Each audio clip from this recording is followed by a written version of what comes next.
This is BCKreations. I'm Cody. And this is Clutch. So today, me and Clutch are going to be playing some Borderlands 2. You.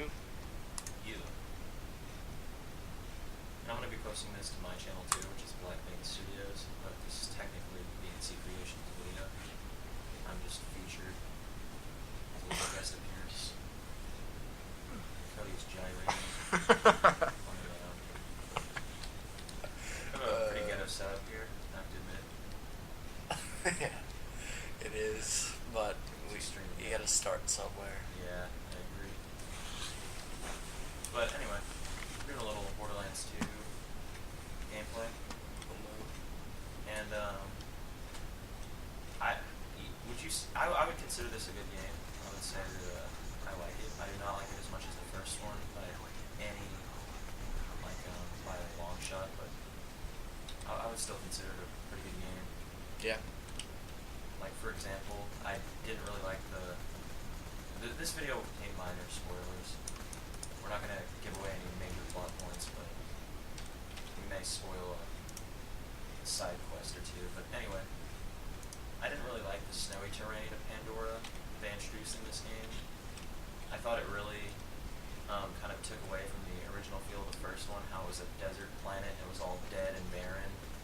But with this game, you know, they kind of, I guess it's kind of showing off like more of the engine and what kind of things they can do with the game. But I just thought it kind of took away from the feel. What do you think about that, Cody? Yeah, it definitely doesn't feel the same, but at the same time, you don't really want to have the same thing over and over again in a game. So yeah, I guess that's just up to the personal opinion.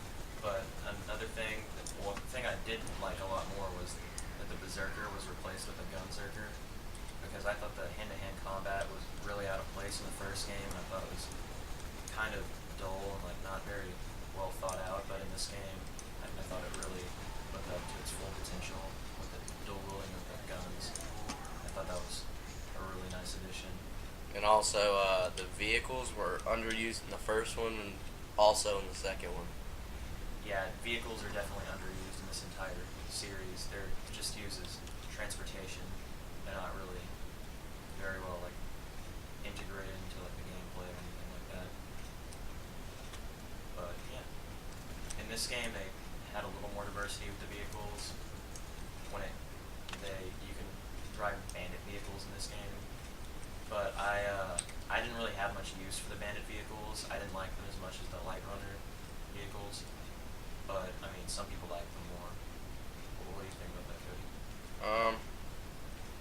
I haven't had enough time really to mess with the vehicles, but they definitely added a lot more selection to guns. One thing I wish you could do is add your own attachments and things like in that sort, because Oh yeah, that would. it would be cool, because I mean they already have so many guns, but I'd rather like get a gun and then add my own attachments and stuff. Yeah, maybe have like a lot fewer guns, but like way more attachments. Yeah. That'd be pretty cool. I never thought about that, but it actually sounds pretty cool. They do have way more guns in this game. They even have guns that when you reload them, you throw the gun and it explodes on contact, which I actually thought that was kind of like illogical. Like I didn't really like it very much because I just thought it was kind of silly. Like I know this game is very cartoony in feel, and like the art direction is very like comic book, but I still just thought that was like a little too wacky. But you said you like that, right, Cody? Yeah. Yeah, Cody likes it. I mean, some people like it because it helps you, because you're constantly attacking the enemy and it doesn't give their shields time to recharge when they're reloading, which could be a good thing. But I wish they kind of did it a bit differently maybe. And another thing that was really cool, I thought, was the side quest. This is a minor spoiler, by the way, where you have to go meet the Firehawk.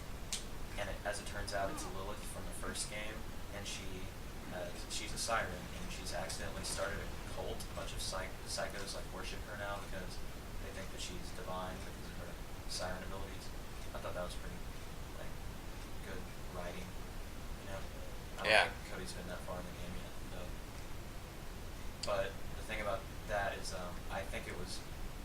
this game kind of ruins the mythology of the first game a lot. We were kind of talking about earlier.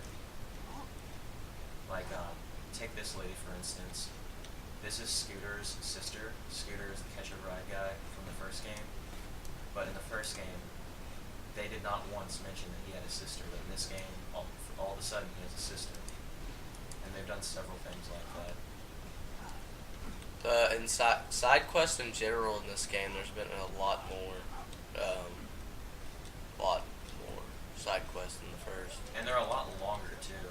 Yeah. Like these quests take a long time, which really makes the game a lot longer, which is a good thing, in my opinion. Yeah.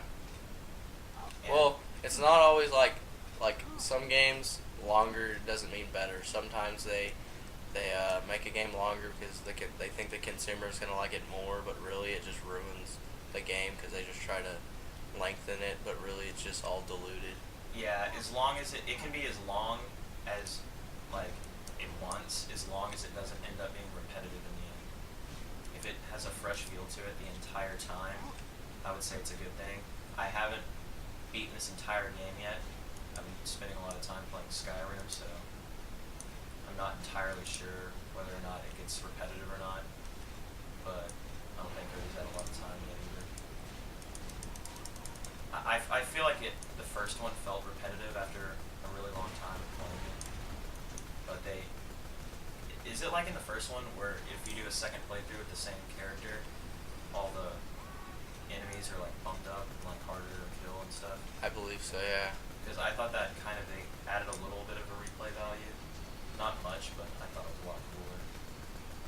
Well, they put in 4 characters as if you're gonna go and replay it as each one, but really you're just redoing the same campaign over and over again. So really, it doesn't really give it that oomph to make you like want to play it again. Yeah, personally, the Gunzerker was my favorite class. And you like the assassin? In the first one? This one. Oh, yeah, I like Zero. Yeah, I definitely though in the first game I played as Mordecai, the assassin in the first game, but I really hated the Berserker. And this one, the Gunzerker is my favorite because that's how much better they made the class. It strengthened it a lot. But going back to what I was saying earlier about how they ruined the mythology of the first game, all of the 4 playable classes in the first game are now major characters in this game. And like in the first game, they were silent protagonists, so you could kind of fill the character like with your personality. But in this game, it kind of ruins it because they all are characters and have their own personalities and backstories that kind of ruin the first one.